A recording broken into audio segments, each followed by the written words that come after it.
Welcome to Perspectives. Perspectives is a radio show that explores today's religious and secular issues from a variety of angles. Perspectives gives you a chance to voice your opinion and to be heard. Sponsored by Distinctive Life Funeral Home. Join the host, Mark J. Perman, in conversation by calling right now at 7. Very, very powerful and I think insightful. Well, Rabbi Robert Levine is the senior rabbi of Congregation Rodeph Sholom, one of the largest Reformed congregations in New York. He has taught there for roughly 15 years and continues to play an integral role in the lives of more than 6,000 congregants.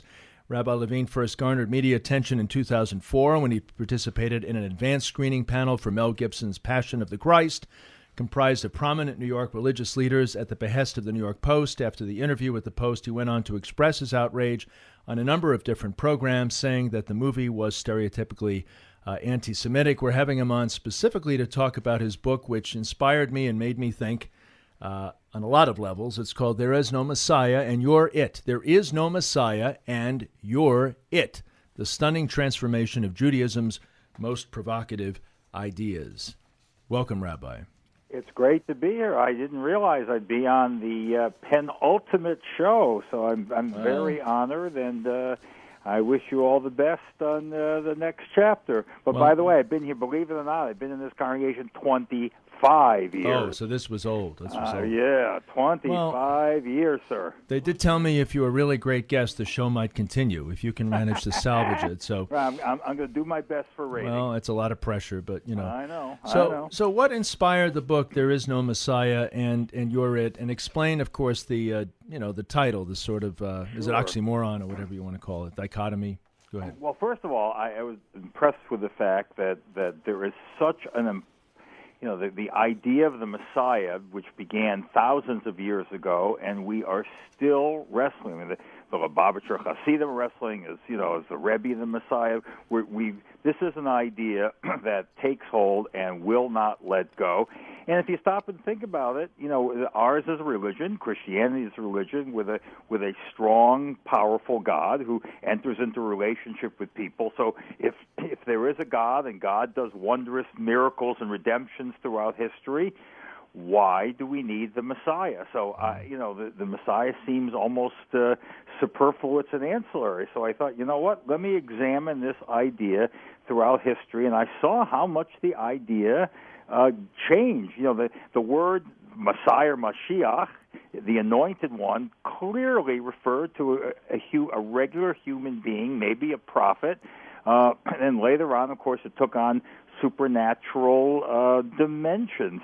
But what is fascinating, Mark, is that each of the major messianic candidates, I'm not, passing any judgment because a lot of you believes that Christ is the Messiah, but I'm saying that each of them, whether it is Jesus of Nazareth or in the next century, Bar Kokhba, or hundreds of years later, Shabtai Tzvi, there are several things in common. Number one... You want to back up and just tell people, we're in Houston, Texas, by the way. It's not Yes, New York. Sir. Bar Kokhba and, some of the terms you use, Shabtai Tzvi, maybe just quickly about these false messiahs. Sure. I'll just do it very briefly because I know... So, we know when Jesus lived, and I quoted them in the book because Jesus obviously was a Jew and lived as a Jew and died as a Jew. So I thought he was important to the Messianic study. But just about 100 years after Jesus, the most prominent rabbi of the 2nd century, named Akiba, announces that this obscure general, this unbalanced general named Bar Kokhba, was in fact the Messiah, and he called on people to enter into a military campaign. And remember what was going on. Rome had tightened its vice of incredible oppression and was really trying to put the Jews out of business in the 1st and 2nd century, destruction of the temple, outlawed the study of Torah, outlawed circumcision, and so the people picked up arms against Bar Kokhba, and it was a slaughter. According to one historian, 1.3 million Jews were killed. It was the greatest trauma to befall the Jewish people until the Holocaust. So traumatic, in fact, that the rabbi said, if you ever want to come forth with another messianic candidate, they had to fulfill a long checklist of things that will have had to take place before another Messiah could even be identified. Even given that, the Messianic idea did not die, and in the 1500s and the early 1600s, there were massacres, the Chmielnicki massacres in Poland and Eastern Europe, and lo and behold, Shabtai Tzvi, a figure, takes over the popular imagination all over Europe. So what were the preconditions for messianic fervor in each case? Number one, deplorable conditions, a sense of hopelessness.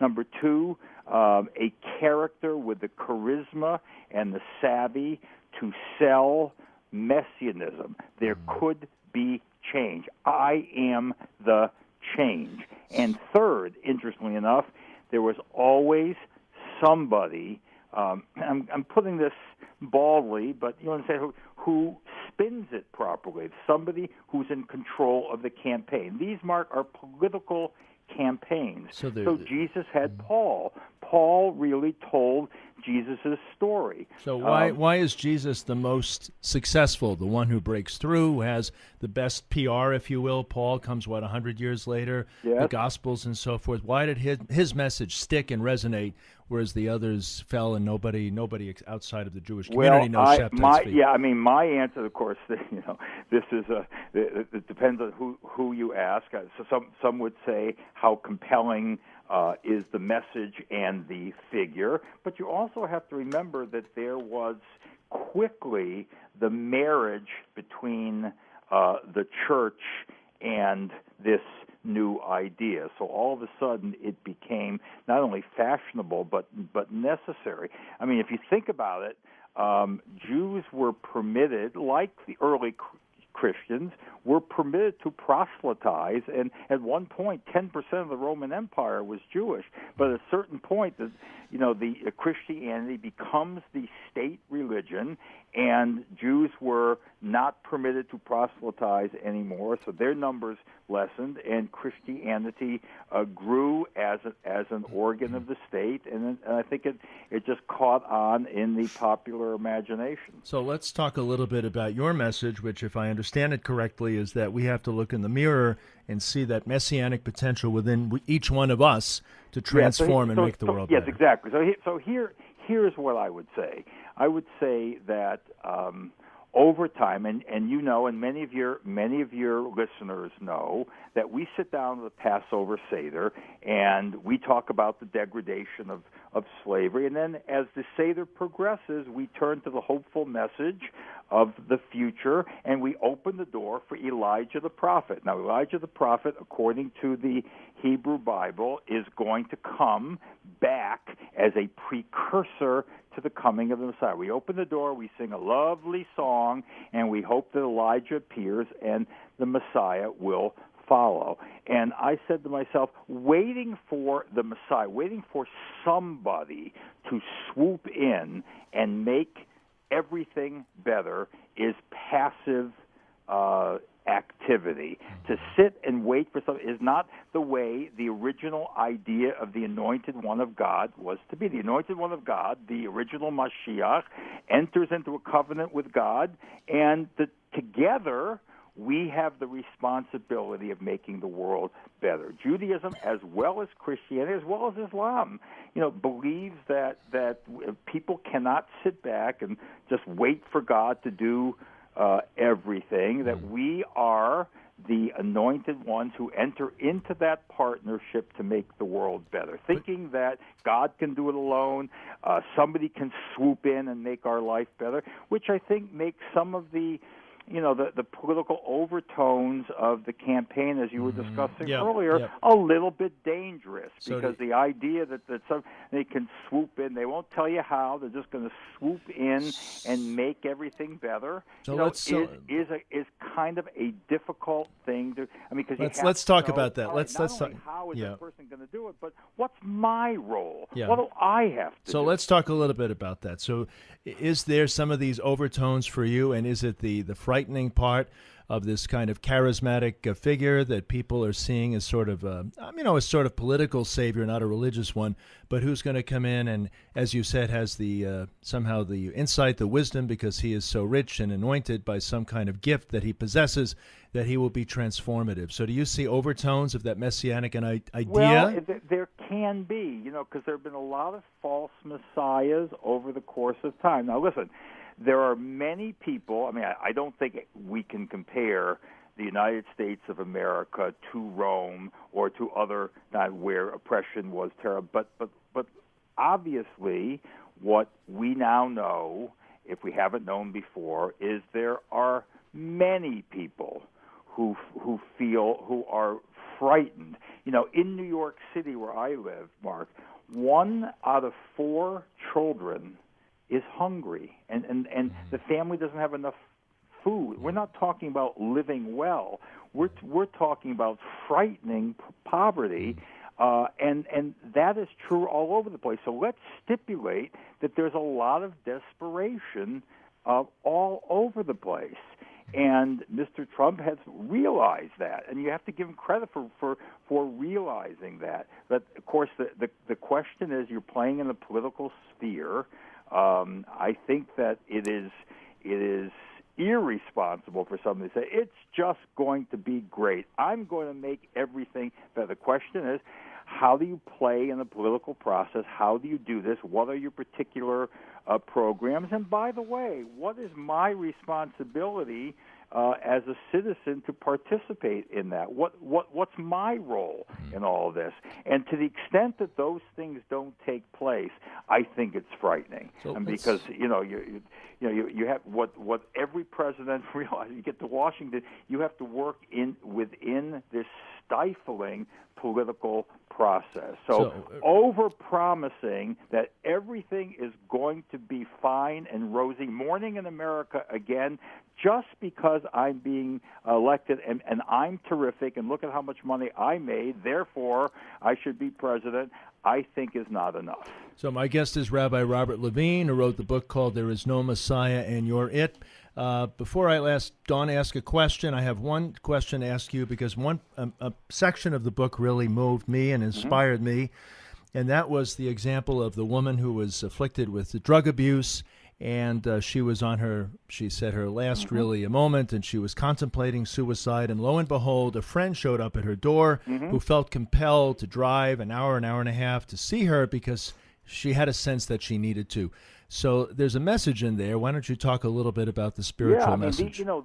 These things do happen, and they happen. I mean, you imagine when you write a book and you put these up, you get lots of calls and emails about, something exactly the same thing happened to me, and this is what happened, and so the point that there's so many people.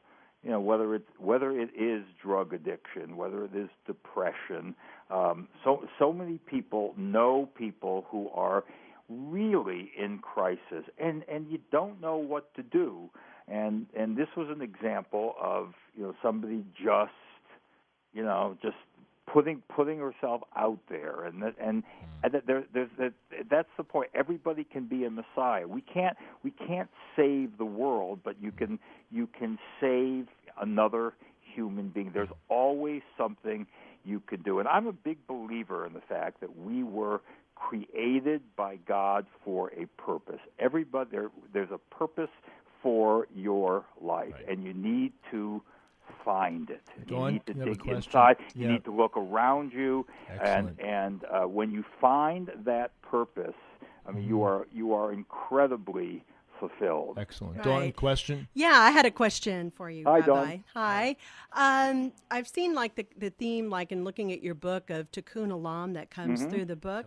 What would you, Tikkun Olam basically is the concept of repairing the world, of course, for our listeners. What would you say the most important thing to accomplish that, to repair the world? What would, we do as people to do that? Yeah, it's interesting because it's an overwhelming term if you think about it, right? Perfecting the world, repairing the world. Who of us can do it? But the reason why it's important as a goal, like today, for the reform movement of Judaism that I'm in, we don't talk about the Redeemer, or the Messiah. We talk about the Messianic era. I mean, if everybody did one small thing to perfect or repair the world. I mean, I'll give you just one example. I was talking about all the people who are hungry. I mean, our congregation has a program called Backpack Buddies, and what we do, very simple. There's kids in these families who don't have enough food, and we fill the same backpack they go to school with food. They come home, they empty the food, they bring it back empty, and it gets refilled again. So the remarkable thing is, and the American system of government has not really caught up with the biblical ideal. It is possible to actually feed people without humiliating them and destroying their dignity.